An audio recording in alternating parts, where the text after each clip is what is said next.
बिस्मिल्लाहिर्रहमानिर्रहीम। अस्सलाम वालेकुम स्टूडेंट्स।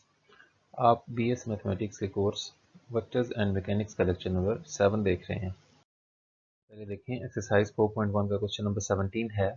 ये एक्चुअली दो थ्योरम हैं ग्रेडियंट से मुतालिक। उसकी प्रॉपर्टीज़ हैं कि if F and G are differentiable scalar functions of X Y G then show that nebula of del of f plus g is del of f plus del of g and gradient of the product is this.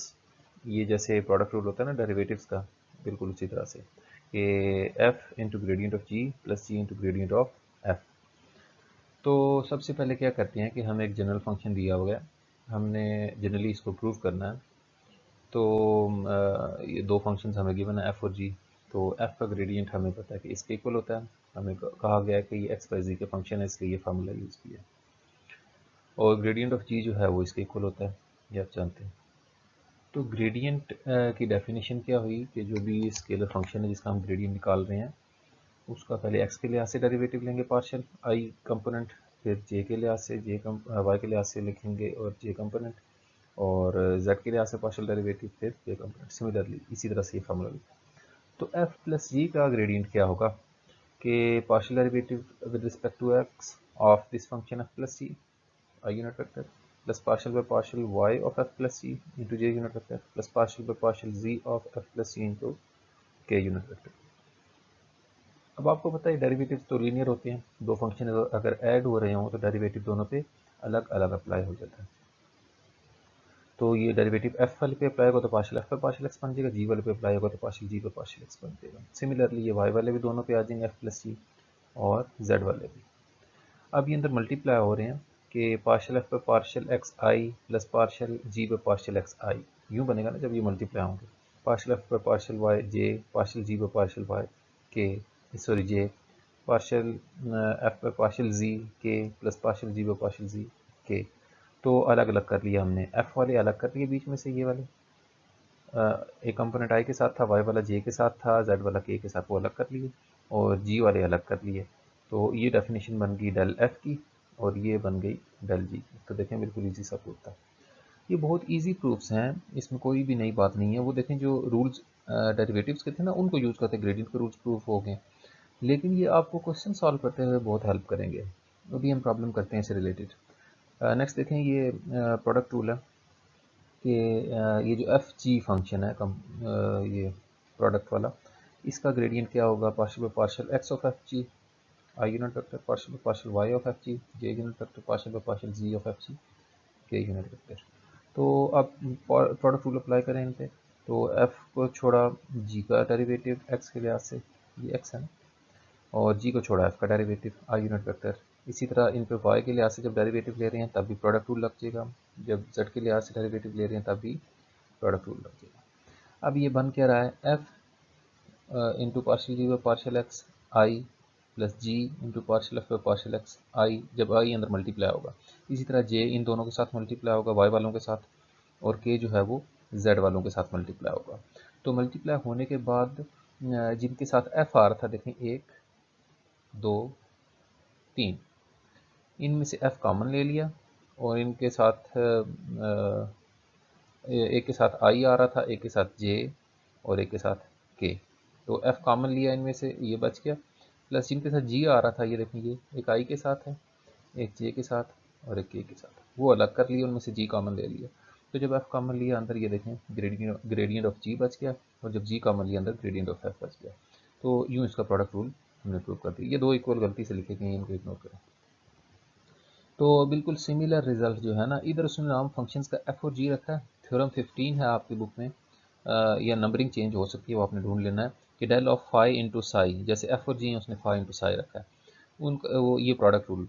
तो बिल्कुल इसी तरह से आपने F G की जगह phi और साई लिख देना। और इसी तरह से क्वेश्चन रूल है थ्योरम नेक्स्ट जो है आपका 16 उसमें, कि डेल ऑफ एफ ओवर जी, उसमें भी इसी तरह से ये स्प्लिट हो जाएंगे, उधर सॉल्व हुआ हुआ है, तो वो भी आपने साथ उस तरह से देख लेना इसको। ये रिजल्ट्स जो अभी हमने प्रूव किए उनकी मदद से देखें, इन पे अप्लाई करते हैं क्वेश्चन नंबर 16 पे। एक एफ फंक्शन दिया हुआ है, एक जी फंक्शन दिया हुआ है, ये दो चीज़ें फाइंड करनी है इस पॉइंट पे। तो ये थ्योरम बहुत हेल्पफुल हैं, आप इस थ्योरम के बगैर डायरेक्टली इनको ऐड करके फिर इनका डेल या इनको मल्टीप्लाई करके फिर इनका ग्रेडियंट लेंगे ना तो ज़रा टफ हो जाएगा। तो देखें क्या करते हैं, पार्शियल एफ पर पार्शियल एक्स, ये हम किस लिए निकाल रहे हैं, डेल एफ निकालने के लिए। तो पार्शियल एफ पर पार्शियल एक्स, ये देखें एफ फंक्शन है, इसका एक्स के लिहाज से डेरिवेटिव लेंगे तो एक्स स्क्वायर का 2x, Z constant as it is लिखा रहेगा, ये देखें। Plus E power Y by X का डेरिवेटिव कैसे होगा, E power Y over X ऐसे लिखा रहेगा एज इट इज़, और फिर पावर का डेरिवेटिव, पावर में वाई कांस्टेंट है एज इट इज़ रहेगा, 1 ओवर एक्स का derivative minus 1 over X square, ये देखें। तो ये क्या बन गया, 2xe minus Y E power Y by X over X square, ये लिख लिया हमने। फिर इसको y के लिहाज से जब डिफ्रेंशिएट करेंगे तो फर्स्ट टर्म का डेरिवेटिव तो जीरो हो जाएगा क्योंकि x और z दोनों कांस्टेंट कंसीडर होंगे, और e का जब y इसका इस टर्म का y के लिहाज से पार्शियल डेरिवेटिव लेंगे तो x 1 ओवर x कांस्टेंट है एज इट इज रहेगा, y का डेरिवेटिव 1, तो ये देखिए, तो ये बन गया e power y over x over x। तो z के लिहाज से जब डेरिवेटिव लेंगे तो ये सेकंड टर्म का डेरिवेटिव जीरो हो जाएगा, ये सिर्फ फर्स्ट टर्म का डेरिवेटिव होगा, एक्स स्क्वायर कांस्टेंट है बाहर आया, z का डेरिवेटिव 1, तो x square into 1 is x square. Similarly हमने ये जो जी फंक्शन था इसके भी डेरिवेटिव लिए हैं, जब x के लिहाज से लेंगे इस टाइम का जीरो हो जाएगा, माइनस का वाई स्क्वायर बचेगा, x का 1 हो गया, ये देखें। फिर y के लिहाज से लेंगे इसी तरह, और फिर z के लिहाज से, y के लिहाज से जब लेंगे तो दोनों टर्म्स का आएगा ना, 2z स्क्वायर y का 1 हो गया, minus x as it is रहा, वाई स्क्वायर का 2 है यानी 2x², तो ये लिख दिया डेरिवेटिव। सिमिलरली z के लिहाज से भी, तो नेबुला ऑफ f जो है यानी ग्रेडियंट ऑफ f, उसका फार्मूला लिखा और वैल्यूज़ पुट कर दी ऊपर से देख के। इसी तरह नेबुला ऑफ जी, इसमें भी वैल्यूज़ पुट कर दी। और अब देखें ये ख़ास बात आ गई कि हमने पॉइंट पुट करना है ना, तो यहाँ से आप मुश्किल भी कर सकते हैं अपने क्वेश्चन को और आसान भी कर सकते हैं। अगर आप पहले ये फार्मूला लगा देंगे, ये वाला तो चलें फिर भी रिलेटिवली सिंपल है, और फिर पॉइंट पुट करेंगे ना तो लेंथी हो जाएगा। आपने क्या करना है कि डेरिवेटिव्स निकालने के बाद, यानी ये ग्रेडियंट्स निकालने के बाद फिर पॉइंट पुट कर लेना आपने इन सब चीज़ों में जो जो आपको ज़रूरत है, और फिर नेक्स्ट कैलकुलेशंस करनी है। लेकिन एक चीज़ का ख्याल रखना है कि डेरिवेटिव्स निकालने से पहले पॉइंट नहीं पुट कर देना, फिर तो ज़्यादा डेरिवेटिव ज़ीरो आएंगे कॉन्स्टेंट्स के, वो सब कुछ ज़ीरो हो जाएगा फिर, तो इन चीज़ों का ख्याल रखना है। तो आप आखिर में भी पॉइंट पुट कर सकते हैं, लेकिन वो उसमें फिर बहुत कॉम्प्लिकेटेड हो चुका होगा, वो मुश्किल हो जाएगा, आपके लिए गलती के चांस रहता है। तो क्या करते हैं, अब हमने डेरिवेटिव्स फाइंड कर लिए, अब हम पॉइंट पुट कर देते हैं, x की जगह 1, y की जगह 0 और z की जगह -2। ग्रेडियंट ऑफ f में भी पुट कर दिया, ये देखें i कंपोनेंट में, j कंपोनेंट में और k कंपोनेंट में, तीनों में पुट कर दिए, तो डेल f ये बन गया एट पॉइंट p। और ये डेल ऑफ g जो है उसमें भी ये पॉइंट्स पुट कर दिए, तो वो ये आ रहा है 0i+8j+0 के। और फंक्शन f हमें आगे चल के चाहिए होगा इसके लिए, प्रोडक्ट रूल के लिए, उसमें भी पॉइंट पुट कर लेते हैं। तो फंक्शन f जो स्केलर फंक्शन था, ये जो क्वेश्चन में दिया हुआ है, इसमें ये पॉइंट पुट किया, x की जगह 1, y की जगह 0 और z की जगह -2, तो ये कैलकुलेशन स्कीम में मैंने 3 आ रहा है, और g में जब पुट करें तो वो 0 आ रहा है। ये चारों चीज़ें हमने कैलकुलेट कर ली एट द पॉइंट p। तो अब नेक्स्ट देखते हैं, फार्मूले अप्लाई करते हैं। सबसे पहले हमने del of f plus G find करना था, तो उसका ये फार्मूला, तो डेल ऑफ एफ में हमने पॉइंट पी पुट कर चुके हैं, ऊपर हेडिंग वी है, मैंने जो लास्ट पीछे अभी हमने देखा स्लाइड कि एट पॉइंट पी, अब ये सारी बात चल रही है। तो del of f plus del of जी, ये del of f at p और del of ji at p, इनकी वैल्यूज लिखी और इनको ऐड किया तो ये आंसर आ गया। देखिए कितना सिंपल हो गया। और डेल ऑफ एफ जी जो है वो प्रोडक्ट रूल से क्या बनता था, F del of G plus G del of F. तो एफ में इसीलिए, एफ और जी में इसलिए पॉइंट पुट किया था, देखें एट पी हमने इनकी वैल्यूज फाइंड करनी थी ना, तो एफ एट पी जो है वो 3 आया था, del of ji at P इतना आया था, del of ji at P जो है वो 0 आया था, और डेल ऑफ एफ में जब पी पुट किया था पॉइंट तो वो इतना आया था। तो ये वेक्टर तो 0 से मल्टीप्लाई होकर ख़त्म हो जाएगा, जस्ट ये वाला वेक्टर जो है वो 3 से मल्टीप्लाई होकर 24j बन जाएगा। तो ये आपका रिक्वायर्ड रिजल्ट है। यूँ आपने कैलकुलेशंस करनी है तो आसानी रहेगी। अब इसको देखते हुए आपने क्वेश्चन नंबर 11 है, ये मैंने क्वेश्चन इसलिए साथ लिख दिया कि आपकी जो बुक्स हैं डिफरेंट एडिशंस हैं आपके पास, तो क्वेश्चन नंबर की फिर समझ नहीं आती आपको। तो ए डॉट डेल्फाई और ए क्रॉस डेल्फाई कैलकुलेट करने हैं आपने एट अ गिवन पॉइंट, उसमें पॉइंट दिया हुआ है। तो आपने क्या करना है, सबसे पहले जो फाई फंक्शन दिया हुआ है उसमें उसका ग्रेडियंट कैलकुलेट करना है। सबसे पहले ग्रेडियंट कैलकुलेट करने के बाद आपने पॉइंट पुट करना है, ग्रेडियंट में पॉइंट पुट कर लेना है पी, उसकी जो भी एक्स वाई जेड की वैल्यूज़ हैं, और उसके अलावा अगर ए वेक्टर कांस्टेंट है फिर तो खैर है, उसमें पुट ना करें। अगर उसमें एक्स वाई जी आ रहे हैं तो फिर उसमें भी साथ ही जैसे मैंने एफ और जी में भी पुट कर लिए हैं, आपने भी पुट कर लेने हैं और फिर ये प्रोडक्ट्स कैलकुलेट करने हैं, दोनों वेक्टर्स का डॉट प्रोडक्ट और क्रॉस प्रोडक्ट ले लेना है। आपको पता है ना फाई अगर स्केलर हो, जैसे ये एफ स्केलर फंक्शन था ना, लेकिन जब इसका ग्रेडियंट लेते हैं तो वेक्टर बना देता है। ग्रेडियंट क्या करता है, स्केलर फंक्शन पे अप्लाई होता है और उसको वेक्टर बना देता है। तो ये दो वेक्टर्स का डॉट और क्रॉस प्रोडक्ट होगा। देखिए छोटा सा प्रॉब्लम है एक, इस तरह के क्वेश्चन हमने क्वेश्चन नंबर 1 के पार्ट्स में किए थे कि अगर फाई फंक्शन जो है वो आर पे डिपेंड कर रहा हो तो उसका ये फार्मूला था, हमने पढ़ा था कि फाई प्राइम ऑफ आर यानी D phi by D R over R into vector R. तो हमें ये जो आर वाला फंक्शन दिया हुआ है इसका नाम फाई रख दिया और इसका डेरिवेटिव ले लिया क्योंकि हमने ये फार्मूला अप्लाई करना है। तो differentiate with respect to R, differentiate किया, इनको पावर की फॉर्म में लिख लिया ताकि डेरिवेटिव लेने में आसानी हो। तो 3r² का डेरिवेटिव 6r, इस पर भी पावर लगा दिया और इस पर भी पावर लगा दिया। कुछ भी इसमें मुश्किल काम नहीं है। 4 को 2 से कैंसिल करके 2 लिख दिया और यहाँ पे 3 को 6 से कैंसिल करके 2 लिख दिया। अब फार्मूला अप्लाई करते हैं 5 prime of R over R into vector R. तो 5 प्राइम ऑफ आर ये हमने कैलकुलेट किया था, ये लिख दिया, इसको आर से डिवाइड करेंगे और इंटू वेक्टर आर, जस्ट फार्मूले में वैल्यू पुट कर दी। ये बहुत खास फार्मूला है कि ऐसे फाइव फंक्शन जो आर पे डिपेंड कर रहे हो उनका ग्रेडियंट इसी फार्मूले के जरिए निकाला जाता है। इसको हमने प्रूव भी किया था, शायद इसको हमने प्रूव किया था, थ्योरम है एक। अगर नहीं प्रूव किया था तो मैं इसको प्रूव कर दूंगा नेक्स्ट लेक्चर में। तो आर से डिवाइड करेंगे तो 6 और इसको आर से डिवाइड करेंगे तो एक और माइनस हो जाएगी, पावर -3/2 और ये माइनस 5 7/3 बन जाएगी और 7 आर वेक्टर। तो ये बिल्कुल इजी क्वेश्चन था। इसको यहाँ करने का मकसद ये था कि एक तो आपकी ये दो प्रॉब्लम्स हैं एग्जांपल्स में, ये आपने सॉल्व कर लेनी है। इसको देख के यही फार्मूला लगाना है, इसको आर के लिए से डिफ्रेंशिएट करेंगे, वेक्टर आर से मैग्नीट्यूड ऑफ आर से डिवाइड करेंगे, वेक्टर आर से मल्टीप्लाई, और सिमिलरली ये क्वेश्चन कर लेंगे। जो नेक्स्ट प्रॉब्लम हम करने जा रहे हैं वो बहुत इंपॉर्टेंट है, उसके लिए मैंने ये क्वेश्चन किया ताकि आपको रिवाइज हो जाए कि आर वाले फंक्शंस को किस तरह से ग्रेडियंट फाइंड करना है उनका। इस तरह के एक दो और प्रॉब्लम्स भी हैं, ये एग्जांपल 18 में और एग्जांपल 19 में। एग्जांपल 18 में यहाँ ये जो 1/r² नज़र आ रहा है वहाँ पे r की पावर 1 है, 1/r है जस्ट। और एग्जांपल 19 में जनरल वैल्यू है, वो भी आप सॉल्व करेंगे तो उसके ज़रिए सब हो जाएंगे कि 1/r पावर n है वहाँ पे। तो इसको हमने फ़िलहाल ये प्रूव करना है, ज़रूरी नहीं है कि आपको दिया जाए कि ये प्रूव करें, जस्ट कह सकता है कि इवेल्यूएट करें इस एक्सप्रेशन को कि ये क्या है। तो बहुत एहतियात के साथ देखें। सबसे पहले हमने डेल अप्लाई करना है 1/r² पे। तो इसीलिए अभी ये जो पिछला क्वेश्चन मैंने किया है वो इसीलिए किया था कि आपको पता हो कि आर वाले फंक्शन का ग्रेडियंट कैसे फाइंड करना है। 1/r² के ग्रेडियंट से मुराद है r पावर -2 का ग्रेडियंट। आर वाले फंक्शन का डेरिवेटिव कैसे लेते हैं, 5 prime of R over R into vector R, जो अभी लास्ट क्वेश्चन में हमने किया। तो डेरिवेटिव लेते हैं इसका 1/r² का, तो वो आ रहा है -2/r³ यानी -2r power -3 over R into vector R फार्मूले के मुताबिक।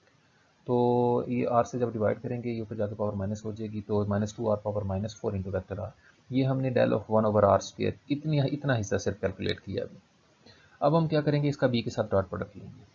देखें, taking dot product with B, तो b इंटू del of 1/r² is equal to b dot this, दोनों साइड पे b के साथ डॉट प्रोडक्ट ले लिया। देखें ये वाली चीज़, इसका भी b के साथ डॉट प्रोडक्ट हो गया। तो ये तो स्केलर है, -2r पावर -4 ये बाहर आ जाएगा और वेक्टर के साथ डॉट प्रोडक्ट हो गया। ठीक हो गया। ये हमने यहाँ तक ये जो इंटरनल ब्रैकेट है इसको हमने सॉल्व कर लिया। अब ये जो ब्रैकेट हमने अभी सॉल्व की है इसका अब ग्रेडियंट फाइंड करेंगे, ये वाला। तो ये स्टेप वाइज चलेगा क्वेश्चन, ये बहुत इंपॉर्टेंट क्वेश्चन है, बार बार पूछते हैं इसलिए ताकि बच्चों को पता हो कि कैसे ऑपरेट होंगे ये जो ऑपरेटर्स हैं। तो del operating on B dot del of 1/r²। तो ये अब b डॉट 1/r², इसकी वैल्यू तो हमने ये फाइंड की, तो लेफ्ट पे भी डेल अप्लाई कर दिया, राइट पे भी डेल अप्लाई कर देते हैं। उनमें से -2 कांस्टेंट था, बाहर निकाल दिया, तो r power -4 into B dot R पे डेल अप्लाई हो जाएगा। अभी हमने रिलेशन प्रूव किया है। अब देखें एक मिनट, r पावर -4 एक फंक्शन है, b डॉट आर दूसरा फंक्शन है, ये भी एक स्केलर है और ये दो वेक्टर्स का डॉट प्रोडक्ट भी आप जानते हैं कि एक स्केलर है। अभी जो हमने रिजल्ट प्रूव किया f इंटू जी, ये स्केलर्स का प्रोडक्ट है, आर्म प्रोडक्ट एफ जी। इस पे डेल कैसे अप्लाई करना था, कि फर्स्ट फंक्शन को वैसे एफ इंटू डेल ऑफ जी, ये देखें, plus ji into del of F, ये वो वाला फार्मूला जो आज हमने प्रूव किया क्वेश्चन नंबर 17 वाला, वो अप्लाई कर रहे हैं, जो आपका थ्योरम 15 है। तो ये थ्योरम अप्लाई किया।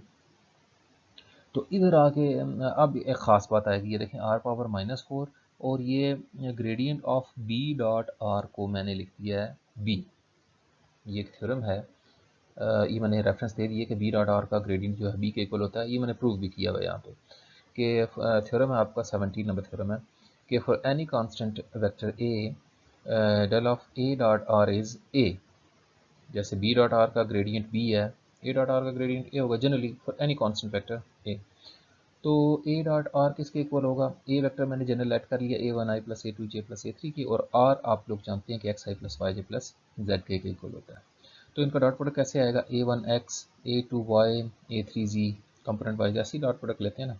अब इसका ग्रेडियंट निकालते हैं। ग्रेडियंट में क्या करना होता है कि पहले x के लिहाज से इसका डेरिवेटिव i यूनिट वेक्टर, फिर y के लिहाज से डेरिवेटिव इसका j यूनिट वेक्टर, फिर इसका z के लिहाज से डेरिवेटिव k यूनिट वेक्टर।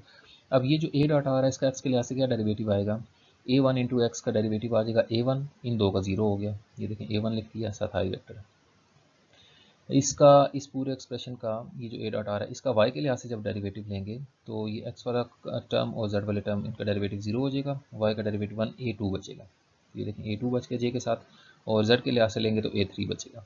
तो ये तो वेक्टर a ही बन गया, देखें दोबारा इसी को a लिया था ना हमने, तो ये प्रूफ है इसका, इतना आसान सा।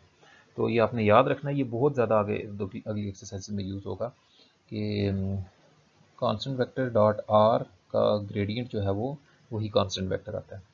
तो ये इस वजह से ये बी आ गया, plus B dot R as it is लिखना था, और फिर आर पावर -3 जो प्रोडक्ट रूल हमने लगाया था, आर पावर -4 का ग्रेडियंट निकालना, तो फिर वही फार्मूला ये वाला कि 5 prime of R over R into vector R.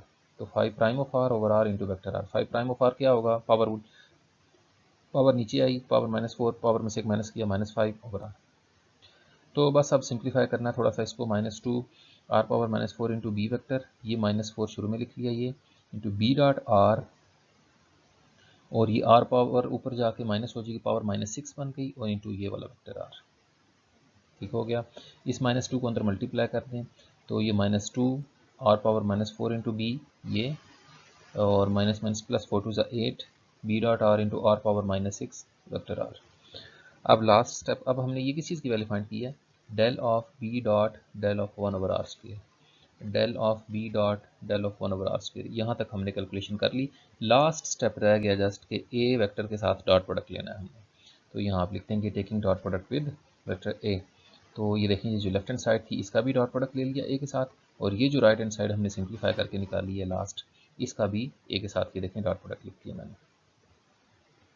तो डॉट प्रोडक्ट लेते हुए बस थोड़ा सा आपने ये ख्याल रखना है कि वेक्टर क्या चीज़ है, कौन सा वेक्टर है इनमें और कौन सा स्केलर है, बस बाकी क्वेश्चन हम सॉल्व कर चुके हैं। -2 आर पावर -4 स्केलर है, ये अलग हो जाएगा, वेक्टर का वेक्टर के साथ ए का बी के साथ, ये देखें डॉट प्रोडक्ट हो गया। इसी तरह 8 into B dot R, R power -6, ये पूरा स्केलर है, तो वेक्टर्स का जब डॉट प्रोडक्ट ले लेते हैं वो स्केलर बन जाता है। ये पूरा स्केलर है, अलग हो गया, ए का आर के साथ डॉट प्रोडक्ट आ गया, ये देखें। तो बस इनको अच्छी फॉर्म में लिख लेते हैं। आर पावर -4 को 1 ओवर आर पावर 4 लिख लिया है, आर पावर -6 को 1 ओवर आर पावर 6 लिख लिया, तो हमारा रिजल्ट प्रूफ हो गया। बिल्कुल इसी तरह से आपने ये दो एग्जांपल्स कर लेनी है, ये बहुत इंपॉर्टेंट क्वेश्चंस हैं, क्वेश्चन नंबर 18 और एग्जाम्पल 18 और 19। तो अच्छी प्रैक्टिस कर लें इनकी। तो यहाँ आज का लेक्चर ख़त्म हुआ।